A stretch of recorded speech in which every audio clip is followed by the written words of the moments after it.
You know, the heart and soul of this Remington Model 341 right here is this internal lifter mechanism.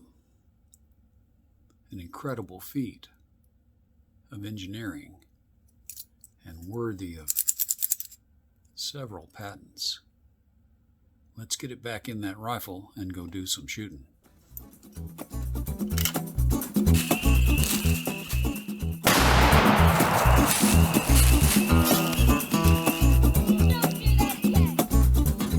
Hi, George here, and welcome to Tales from Target Suite, where I'll share my perspective on guns and shooting, and we'll spend some time at the range, and every now and then we'll reconvene out in my shop back in Houston, or here at the farm in Louisiana, where I'll build some fun projects, and we'll share an adventure or two that'll make even a grown man smile. And yes, if you've got any love at all for things mechanical, you'll appreciate this Remington Model 341.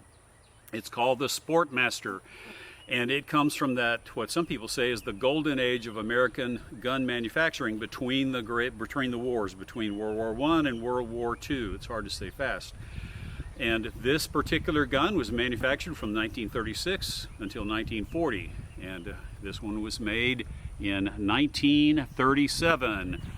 And what's really cool about that mechanism is it does something that you just don't see today. It takes a cartridge out of the magazine in line with the magazine tube, and it puts it into the chamber in line with the chamber. And it's a very neat mechanism, something that we wouldn't do today, to go to the extent to do today with basically a working man's 22 bolt action rifle, but they sure did in 1937.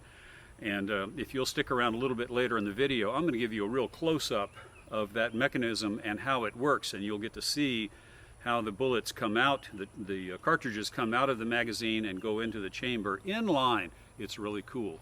But right now we're going to step over there, and I've got some targets set up down here, and appropriate targets for the Remington Model 341, and we're going to shoot some targets. So let's re-adjourn right over there.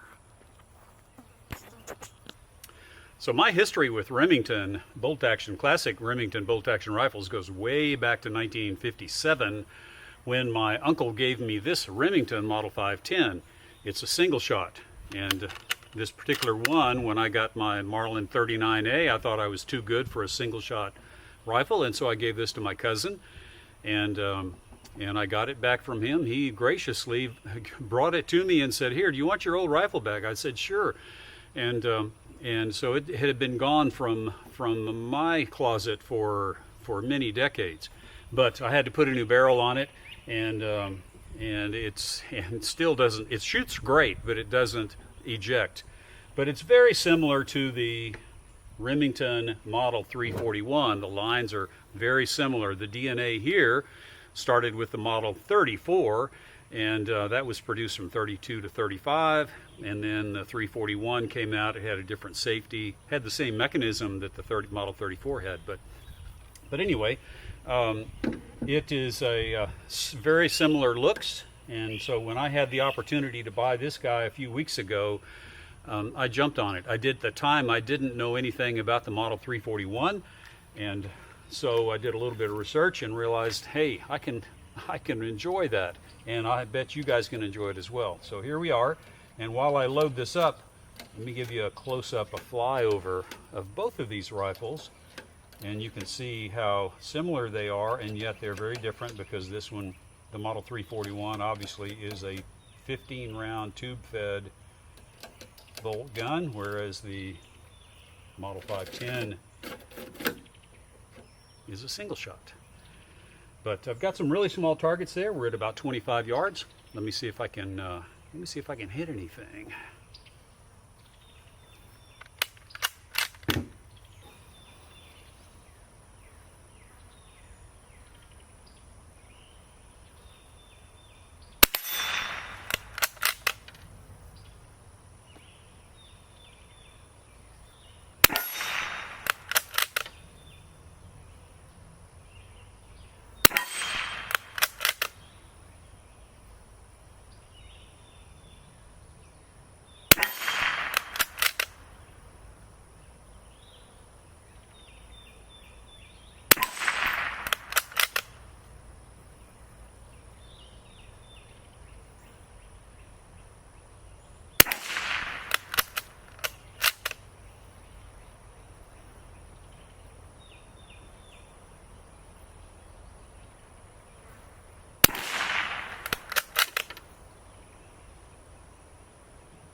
Had this happen earlier.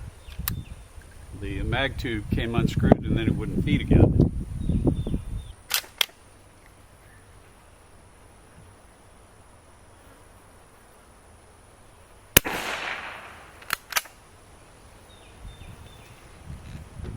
All right, well, that's a minute of golf ball at 25 yards anyway. But gosh, what a beautiful rifle, and I am so thrilled to have it. And I've been giving these, speaking of the Model 510s, when my grandkids turn 9, I have a history of finding a really nice vintage Model 510 and bequesting it to them at Christmas. And so I hope my 9-year-old granddaughter's not watching this video. She might have an anticipation of what's going to come. But anyway, the 510, the 512, the 513, and I watched a video just today from the Adventure Cowboy with his 513T that his grandfather gave him. Those are all great rifles. And the Model 341 and the Model 34 established the DNA, as far as I can tell, for that vintage of rifle. And it's just a great shooter. And I have just begun to enjoy this Remington Model 341. What a great historic gun from 1937. And aside from the fact that all the bluing has turned brown, the stock is spectacular. And all I did once I got it was rub it down with some steel wool to take off some of the scratches. And this was before the days of polyurethane, and so you can do that to finishes that you can't do today. But let's get it loaded up again and shoot some more targets.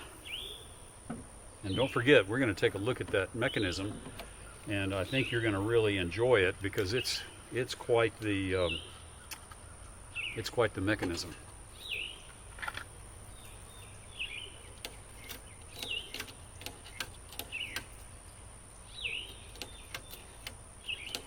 I did spend a few days going over this gun once I got it because it was dirty as guns can be when you get them used, but it had been well taken care of other than being a little bit dirty.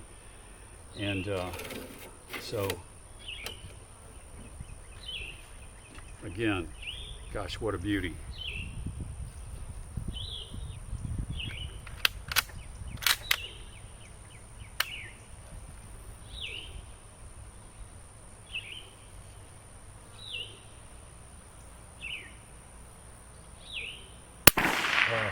Missed. I've got flies on my sights. I'm going to blame that. I blame the misses on that.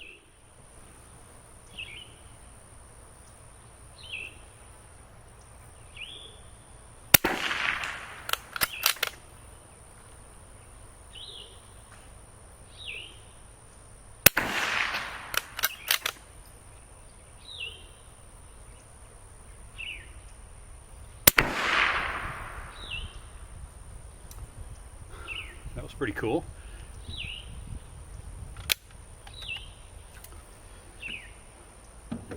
So just for grins, let me shoot this Model 510 for you. Like I said, it was the first rifle that I got when I was 7 years old from my grandfather, and I put a lot of rounds through this as a kid. And it is a single shot. It used to have target sights, a peep sight back here. This was a target version of the 510, and that peep sight has disappeared. Nobody knows where it is, but I did get some factory a factory rear sight here to put on there. Let's see if I can hit that golf ball.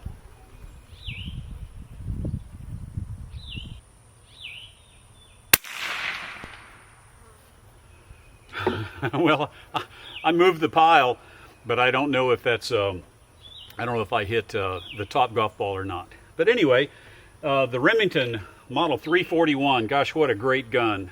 And this one is in really good shape, and I can't wait to put about 10,000 rounds through this. Maybe I'll live long enough. But a great firearm, and what a mechanism on the inside to lift those cartridges. And speaking of that mechanism, oh wait a minute, I've got another bullet here. Let's fire a couple more.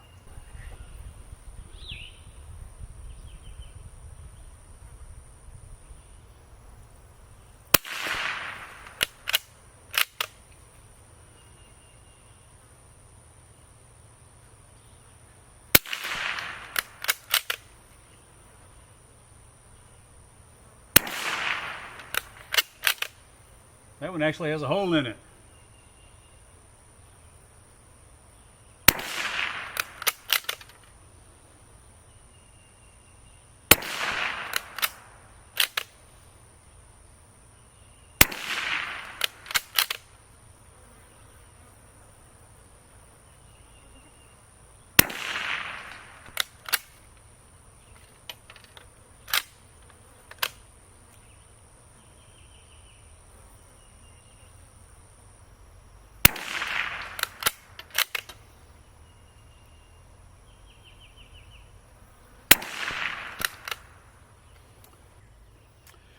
Okay, well there it is. Now let's go take a look at that. Let's go take a look at that mechanism, because I've been wanting to show you this since I started thinking about this video. It's really amazing. Okay, well here it is, constrained to the receiver using the same two mounting pins that hold it together once it's inside. And there's an empty hole right here, and I wanted to show you that it has some tiny parts. There's 3 parts that go into that hole. There's a spring, a plunger, and I don't know what this is called, but it's the back of this plunger assembly. And they go down into this hole and they push up against the inside of the receiver body. And so when you pull this thing out, these parts right here, tiny parts, will sail across the room. And so if you've got a Model 341 and you're thinking about taking it apart, be mindful of the plunger or you'll lose it. But here's the mag tube. Here's the barrel, of course. Bullets come in under spring tension. They go in here like this. And then when you open the bolt, this protrusion right here hits right there, rotates the carrier up. Then when the bolt slides forward, it engages this notch right here and pushes the cartridge straight into the chamber. And of course, being a mechanical engineer, I'm silly about things like this, but once again, under spring tension from the magazine, the bullet goes in here. The bolt raises the carrier up, lines the bullet up with the chamber. The bolt strikes here, pushes the bullet into the chamber in line with the chamber. And so the idea of that is that there's no deformation to the soft lead bullet of a .22 rifle. Well, there you have it. The Remington Model 341 from 1937. 22 long rifle, 22 shorts, and 22 longs. I have some 22 longs, by the way, which I meant to shoot today and I forgot. But anyway, what a great gun. And if you came today looking for that pre-64 Winchester Model 94, well, that's going to be next week. So I hope you'll come back to join me for that video. So I want to say thanks again for watching. And like I said, I hope to see you in the next video.